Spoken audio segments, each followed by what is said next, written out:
Welcome children to the biology class. So dear children, we were studying about various topics of molecular basis of inheritance, chapter 6. So today we are going to study the last topic, that is DNA fingerprinting. Have you heard about the fingerprints? Yes, they are very useful in the criminology, isn't it? You might have heard experts coming and collecting the fingerprints from the crime scenes. So why they are collecting the fingerprints? Because they can match it with the suspected persons later, isn't it? Because the fingerprints of a person is very unique. No two persons will have the same fingerprints, so there may be some chance of some manipulation in the fingerprints also, isn't it? If a person do plastic surgery or something, they can do some changes in the fingerprints. But if we get a piece of, and you might have heard people, means experts will come and collect the blood samples, blood stains, or hairs. Okay, hairs will have hair follicles, and in that cells will be there. So this cells will have what? DNA content in that, isn't it? And blood also has what? The DNA content in that. So this DNA content of the person cannot be changed at all, isn't it? It will be very unique. I told, even though 99.9 percentage of the genome content of two persons are very similar, there will be what regions, or there will be segments which are entirely different from other person. Understood? So is it possible to compare the DNA or set of two samples, that is which is coming from, or which is getting from the crime scene and the suspected person? We have learned that human genome project itself was very what tedious project. It was very huge project, and to compare this DNA of two persons or two samples, it's not possible to compare the whole DNA set, isn't it? Is it possible? No, it is very difficult, isn't it? Sequencing the DNA every time will be daunting and expensive task, because we have to compare two sets of 3 into 10 to the power 9 base pairs. So this is very this is not possible at all. So what we can do, we can concentrate on certain specific regions in DNA sequences called repetitive DNA. So is it clear what is the importance of DNA fingerprinting, and what is the difficulty in comparing the whole set of DNA every time? So here in DNA fingerprinting, we mainly concentrate on what? Concentrate on certain repetitive sequences. Okay, as it is not possible to compare two sets of DNA, okay, from the suspected scene, or means suspected person, and from the crime scene. So we focus on comparing some specific regions of DNA, and that DNA is known as, that fragment is known as repetitive DNA. Okay, so what do you mean by repetitive DNA? Where the sequences, okay, a small stretch of DNA or the sequences, they repeat many times. Okay, and we can separate these repetitive DNA from the bulk DNA. I told it is almost same in all the persons. Okay, and this we can separate from the bulk DNA, means repetitive DNA. What is repetitive DNA? Where the nucleotide sequences repeat many times. Okay, for example, AT, I told it already. Okay, 50 times or 1000 times or 3000 times. Okay, simply in that region you can see only AT repeating many times, or in any combination ATGC, ATGC likewise, or what ATTT, GC, ATTGC likewise, any what nucleotide sequence, if they repeat many times, that is known as repetitive DNA. Understood? So repetitive DNA, how we can separate from the bulk DNA? By a process called density gradient centrifugation. What is why we are studying it here? Because we are concentrating to compare the repetitive DNA, understood, of the two samples. Understood? Because it is not possible to compare the whole set of DNA every time. Understood? Now, this DNA, how we can separate by a process called density gradient centrifugation. Understood? Now, in the density gradient centrifugation, the bulk DNA form the major peak, okay, and the smaller peaks are they are containing the repetitive DNA, and that is known as satellite DNA. Understood? Now, the depending upon the base composition like AT rich or GC rich, okay, then length of the segment means how many times this repetition is happening, or in how much length this repetitive sequences are there, and the number of repetitive units.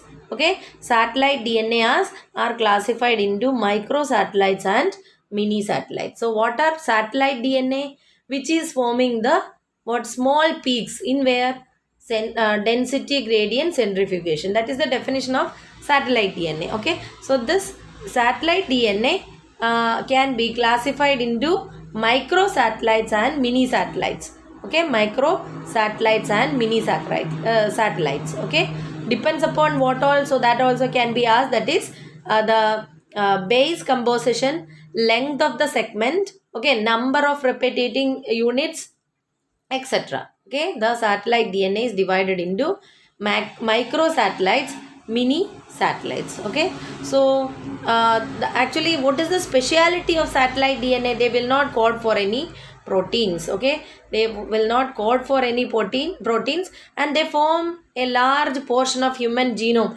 I have told only 2% of the genome is coding, the other is simply there. Okay, they form the they simply are there, they are not coding for any amino acids. Okay, and they show high degree of polymorphism.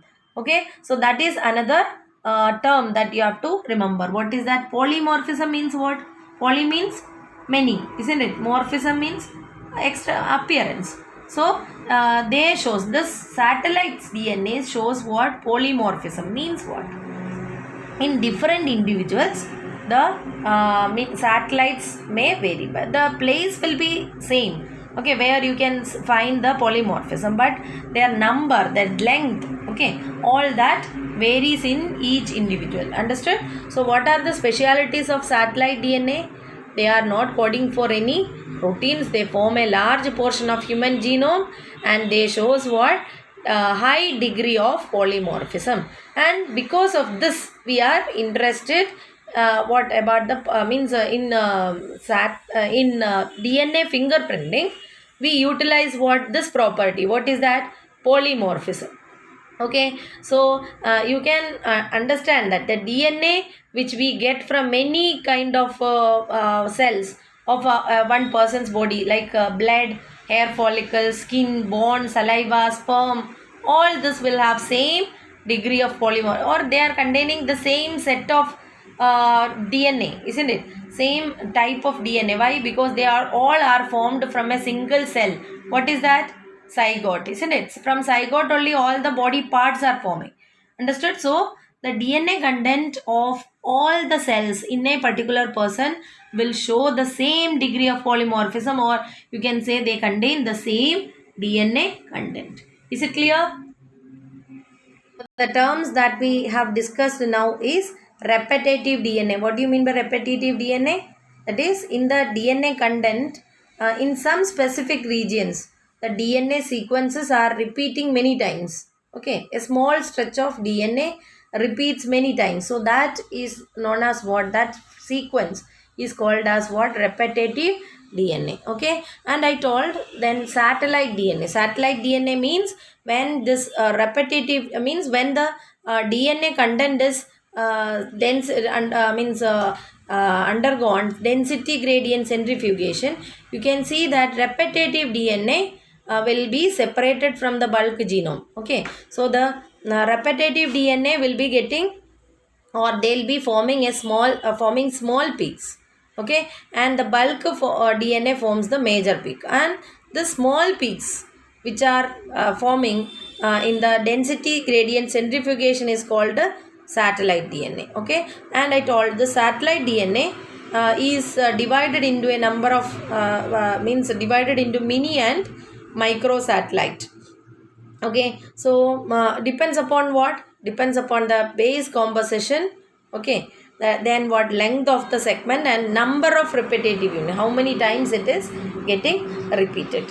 Okay, and what is the speciality of the satellite? They will not code for any proteins, and they form the large bulk of human genome, and then they shows high degree of polymorphism. Okay, now we are going to study about the other term, that is polymorphism.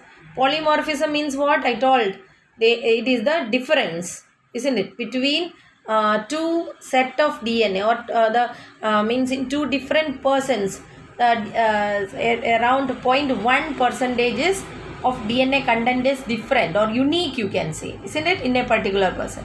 So that variation at the genetic level is known as polymorphism, and that arises due to what? Mutations, isn't it? So we know that many the genes are not coding, and they are subjected to mutations. And if a germ cell mutation will not be affecting the individual's ability to have offspring, then it can be transmitted, isn't it, to the next generation. If it is affecting the if it is badly affecting and it cannot go to the means it can it if it is causing some severe effects, then it will be not be passed. Otherwise the mutations which is happening in this bulk means the DNA sequences which are not coding for proteins, that will not cause any effect on the individual, and it will be transmitted from parents to offspring, isn't it? DNA polymorphism can be defined if more than one variant or allele at a locus occurring in human population with a frequency greater than 0.01. That is the definition of polymorphism. Otherwise, you can say if an inheritable mutation is observed in a population at high frequency. Understood? Inheritable mutation means that mutation will not cause any serious effect because that particular DNA sequences are not coding for any proteins. Understood? And if that is inheritable. Understood? So if an inheritable mutation, understood, if an inheritable mutation, if it is occurring, okay, in the population at high frequency, then it is known as DNA polymorphism. Understood? Means in a population, if you see at a particular region of the DNA, there is lot of variation among the individuals, then it is known as what? DNA polymorphism. Okay, so this kind of polymorphism is easily observable in non-coding DNA sequences. Why? Because this will not cause any immediate effect, or it will not cause any problem to the individual. Why? Means especially in the reproductive ability, means as they are not coding for any amino acids, there won't be any serious effect on the individual. But at the same times, this mutations accumulate, okay, generation after generation, and that form the basis of polymorphism. Okay, means the differences in the alleles, okay, can be occurred especially in the regions where they are not coding for any amino acid, and as they are not causing any trouble to the organism or in their reproductive ability, this will be inherited, and the changes can accumulate also, okay, one after the other in one individual. If there is a little bit change, then in the next organism, or when means in their progeny, some more mutation can happen, and like this what the mutations can get accumulated, and they play a very important role in evolution. Understood? So for evolution and speciation, polymorphism play a very important role. So is it clear? And this polymorphism can be from single nucleotide change, means in a particular individual there may be difference in only a single nucleotide, or sometimes large scale changes. So about all these terms, is it clear? So we have studied that the DNA fingerprinting is mainly focusing on polymorphism. Okay, so polymorphism means what? Change in the DNA. Understood? Variation in the DNA content. And there are what? Various parts where a number of times the same sequence will be repeating. They are known as repetitive DNA. Understood? And polymorphism mainly is seen in this repetitive DNA. Understood? Or sequence. And they repeat many times, depends upon that they are divided into mini satellite and macro satellite. This repetitive DNA, they form the minor peaks. Okay, all that is very clear. Now the DNA fingerprinting technique, that was for the first time developed by Alec Jeffries. Okay, Alec Jeffries. Now you know, if any dispute is there, parental dispute, isn't it, to identify the father of a person, understood, of a baby or a child. Okay, DNA fingerprinting we use. So this for the first time was used by Alec Jeffries. Okay, and what he did is he used a satellite DNA as a probe. Okay, probe means which is used to inquire something, isn't it? Understood? So he used a satellite DNA as a probe. Okay, and that was showing very high degree of polymer. Means this probe means he synthesized a DNA with high degree of polymorphism. You know, if we know the if we add the nucleotides, okay, by giving the DNA polymerase enzyme in a medium, that will add the DNA, and likewise he synthesized a probe. Okay, DNA probe. Understood? And that was called as a variable number of tandem repeats. Understood? So this DNA probe means he synthesized a DNA with what? Many number of with a high degree of polymorphism, and it was having what? Many repetitive DNA. So that is known as VNTRs. Okay, VNTRs, variable number of tandem repeats. Okay, so for this, the technique or that steps included in this, first what we have to identify the DNA. For example, you got some blood samples or some semen or some saliva from a crime scene.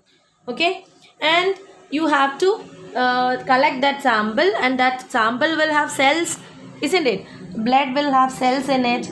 Hair, if it is there, it will have hair follicles. Likewise, the DNA content should be isolated from that particular cells. Then it should be cut into small fragments, okay, by using restriction endonucleases.